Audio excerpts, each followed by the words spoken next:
கடந்த சில வருஷங்களா ஆக்டர் ஆக்ட்ரஸ் சூசைட் பண்ணி இறந்துடுறாங்க. ஆனா அவங்க படத்துலயோ சீரியல்லையோ ரொம்ப சந்தோஷமா இருப்பாங்க. சோசியல் மீடியாலையும் ரொம்ப ஆக்டிவா இருப்பாங்க. இதை பார்க்குற எல்லாருமே அட வாழ்ந்தா இவங்கள மாதிரி வாழணும் அப்படின்னு எல்லாருமே சொல்லுவாங்க. ஏன்னா அந்த அளவுக்கு சோசியல் மீடியால ரொம்ப சந்தோஷமா இருக்கிற மாதிரி போஸ்டுகள் போடுவாங்க. பட் அவங்களும் மனுஷங்க தான் அப்படிங்கிறத நிரூபிக்கிற விதமா ஒரு சில பிரச்சனைகளை ஹேண்டில் பண்ண முடியாம சூசைட் பண்ணி இறந்துடுறாங்க. அப்படி அடுத்ததா லிஸ்ட்ல சேர்ந்தவங்க தான் கௌரி அப்படிங்கிற நாடகத்துல துர்கா அப்படிங்கிற கேரக்டர்ல நடிச்ச நந்தினி. அவங்க தான் இவங்க இறக்கும் போது ஒரு லெட்டரும் எழுதி வச்சுட்டு இறந்திருக்காங்க. அதுக்கு முன்னாடி இன்னொருத்தரை போய் பார்த்துட்டும் வந்திருக்காங்க. அப்படி என்னதான் நடந்துச்சு, ஏன் இந்த முடிவு எடுத்தாங்க, என்ன காரணம் அப்படிங்கிறத பத்தி ஃபுல் டீட்டெயிலா பார்க்க போறோம். இந்த வீடியோவை ஃபுல்லா பாருங்க. அப்பதான் உங்களுக்கு என்ன நடந்துச்சு அப்படிங்கிறது ஃபுல்லா புரியும். I am Dinakaran. Welcome to my channel. Nandini கர்நாடகாவை சேர்ந்தவங்க. இவங்களுடைய தந்தை அரசு பள்ளியில ஆசிரியரா ஒர்க் பண்ணிட்டு வந்திருக்காரு. நந்தினி காலேஜ் படிச்சுட்டு இருக்கும் போது எனக்கு நடிப்பு தான் ரொம்ப பிடிக்கும் அப்படின்னு அவங்க அப்பா கிட்ட பர்மிஷன் வாங்கிட்டு நடிக்க போயிடுறாங்க. அவங்க அப்பாவும் சரி நடிமா உன்னோட விருப்பம் அப்படின்னு சொல்லிட்டு அவங்கள அனுப்பி வச்சிடுறாங்க. வீட்டுல சொந்தக்காரங்க மத்தியில எதிர்ப்பு இருந்தா கூட இவங்க தந்தையோட சப்போர்ட்ல நடிச்சுட்டு வந்துட்டு இருந்திருக்காங்க. கடந்த 2021 வருஷம் இவங்க தந்தை இறந்து போயிடுறாங்க. அரசு பணியில ஒர்க் பண்ணிட்டு இருக்கும் போது இறந்ததுனால இவங்க வீட்டுல உள்ள ஒருத்தருக்கு அந்த வேலை வருது. ஸோ அதனால நந்தினி வீட்டுல சொல்லியிருக்காங்க, நீ இனிமே நடிக்க வேண்டாம், உனக்கு உங்க அப்பாவுடைய வேலை வந்திருக்கு, நீ இந்த வேலையை பாரு, அதுக்கப்புறம் உனக்கு கல்யாணம் பண்ணணும் அப்படின்னு சொல்லியிருக்காங்க. பட் நந்தினி அவங்க எனக்கு அந்த வேலை வேண்டாம், நான் நடிக்க தான் செய்வேன், எனக்கு நடிப்பு தான் ரொம்ப பிடிச்சிருக்கு அப்படின்னு சொல்லிட்டு இவங்க நடிப்புல கண்டினியூ பண்ணிட்டே வந்திருக்காங்க, நடிச்சுக்கிட்டே வந்துட்டு இருந்திருக்காங்க. இப்படி கர்நாடகா சீரியல்ல மட்டும் நடிச்சிட்டு இருந்த இவங்களுக்கு தமிழ்லயும் ஒரு வாய்ப்பு கிடைக்குது. கௌரி அப்படிங்கிற சீரியல்ல துர்கா அப்படிங்கிற கேரக்டர்ல வாய்ப்பு கிடைக்கி அதுல ரெட்டை வேடத்துல இவங்க நடிக்கிறாங்க.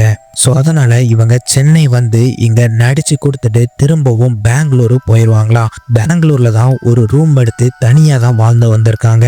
இவங்களுக்கு பெருசா கல்யாணத்து மேலேயே இன்ட்ரெஸ்ட் இல்லையா. இப்படி நடிக்கிறதுல மட்டுமே கவனத்தை செலுத்திட்டு வந்திருக்காங்க. ஆனா வீட்டுல உனக்கு 26 வயசு ஆகுதுமா, இனிமே நீ நடிக்க வேண்டாம் அப்படின்னு திரும்பவும் ப்ரெஷர் கொடுக்க ஆரம்பிச்சிருக்காங்க. வீட்டுல மாப்பிளையும் பார்க்க ஆரம்பிச்சிருக்காங்க. இது கண்டிப்பா எல்லார் வீட்லயும் பண்றதுதான். ஏன்னா அவங்க பொண்ணு கல்யாணம் பண்ணி சந்தோஷமா வாழணும் அப்படின்னு சொல்லிதான் எல்லா அம்மா அப்பாவும் நினைப்பாங்க. ஸோ அப்படிதான் இவங்க வீட்டுல ப்ரெஷர் கொடுத்துக்கிட்டே இருந்திருக்காங்க. பட் இருந்தாலும் இவங்க நான் நடிக்க தான் செய்வேன் அப்படின்னு நடிச்சுட்டு வந்திருக்காங்க. ஸோ இப்படி இவங்க டிசம்பர் 29, 2025 நைட்டு அவங்க ஃப்ரெண்டு கூட வெளியே போயிட்டு ரூமுக்கு லேட்டாக தான் வந்திருக்காங்க. ரூமுக்கு போன அவங்க திரும்ப வெளியே வரல. அவங்க ஃப்ரெண்டு கால் பண்ணியிருக்காங்க, பட் அவங்க எடுக்கல. ஸோ அதனால அவங்க சந்தேகப்பட்டு போலீஸுக்கு தகவல் கொடுத்துருக்காங்க. ஸோ உடனே ஸ்பாட்டுக்கு போலீஸ் போறாங்க. அவங்க கதவை தட்டி பார்க்குறாங்க, அவங்க யாருமே திறக்கல. ஸோ உடனே போலீஸ் கதவை உடைச்சிட்டு உள்ள போறாங்க. அங்க ஃபேன்ல தொங்குன நிலையில தூக்குல தொங்குன நிலையில கண்டு எடுத்திருக்காங்க. ஸோ போலீஸ் பாடியை பிரேத பரிசோதனைக்கு அனுப்பி வைக்கிறாங்க. இவங்க தற்கொலை தான் பண்ணியிருக்காங்க அப்படின்னு ரிப்போர்ட் வருது. ஸோ அதுக்கப்புறம் அந்த ரூமை அலசி பார்க்குறாங்க, ஏதாவது கிடைக்குதா அப்படின்னு பார்க்குறாங்க. ஆதாரம் இருக்குதா அப்படின்னு பார்க்கும்போது ஒரு லெட்டர் கிடைக்குது. அது அவங்க கைப்பட எழுதியிருக்காங்க. ஸோ லெட்டர் கிடைச்சா அவங்க தான் எழுதியிருப்பாங்களா அப்படின்னு நிறைய பேர் கேட்பாங்க. ஸோ போலீஸ் சும்மா லெட்டர் கிடைச்சிச்சுன்னா அதை ஆதாரமாக எடுக்க மாட்டாங்க. அவங்களுடைய கையெழுத்தை வச்சு அனலைஸ் பண்ணுவாங்க. அது ரெண்டுமே ஒத்து போனாதான், அவங்க முன்னாடி நிறைய விஷயம் எழுதியிருப்பாங்க, அந்த எழுத்தும் லெட்டர்ல உள்ள எழுத்தும் ஒத்து போனா மட்டும்தான் இவங்க எழுதியிருக்காங்க அப்படின்னு கன்ஃபார்ம் பண்ணுவாங்க. இல்லை அப்படின்னா வேற யாரோ எழுதி வச்சிருக்காங்க அப்படின்னு கொலையாளியை தேடவே ஆரம்பிச்சிருவாங்க.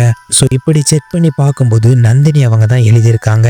அதுல அவங்க என்ன எழுதியிருந்தாங்க அப்படின்னா, நான் எங்க வீட்டுல எவ்வளவோ சொல்லி பார்த்துட்டேன், பட் அவங்க கேட்கவே இல்லை, எனக்கு நடிப்பு தான் முக்கியம் அப்படின்னு நான் சொல்லி பார்த்தேன், பட் இருந்தாலும் அவங்க என்ன கல்யாணம் பண்ண சொல்லி கட்டாயப்படுத்துறாங்க. ஸோ அதனால எனக்கு வேற வழியே தெரியல, நான் இந்த முடிவை எடுக்கிறேன் அப்படின்னு சொல்லி லெட்டரை முடிச்சிருக்காங்க. பட் என்னதான் கைப்பட எழுதின லெட்டர் கிடைச்சாலும் நிறைய பேருக்கு சந்தேகம் இருக்கதான் செய்யுது. அது எப்படி இவங்க ஒரு நாள் முன்னாடி தான் ரொம்ப சந்தோஷமா இருந்த மாதிரி போஸ்ட் பண்ணியிருக்காங்க, ரொம்ப சந்தோஷமா வெளியே போயிட்டு வந்திருக்காங்க.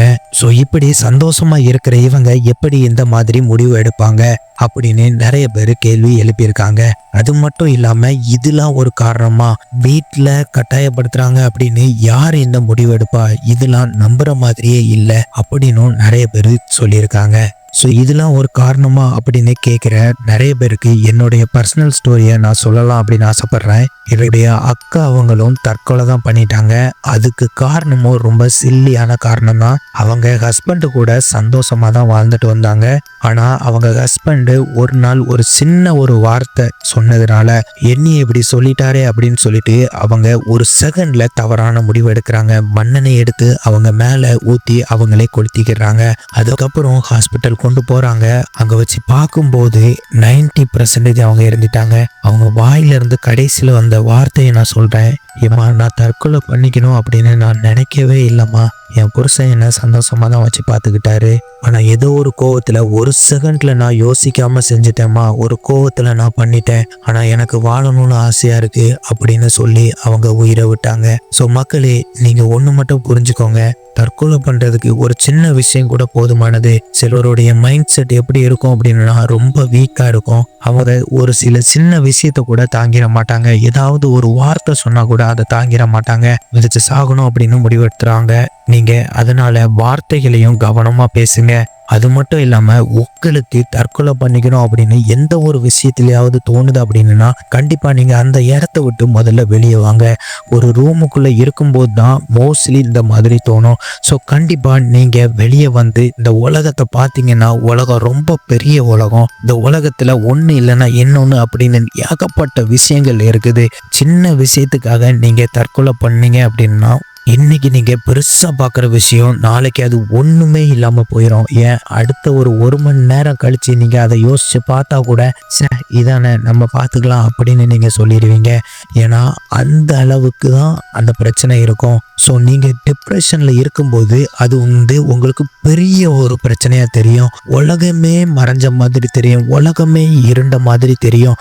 ஸோ அதனால நீங்க வெளியே வந்துருங்க. வெளியே வந்து நீங்க உலகத்தை பார்க்கும்போது உலகம் ரொம்ப பெருசு அப்படின்னு உணர்வீங்க.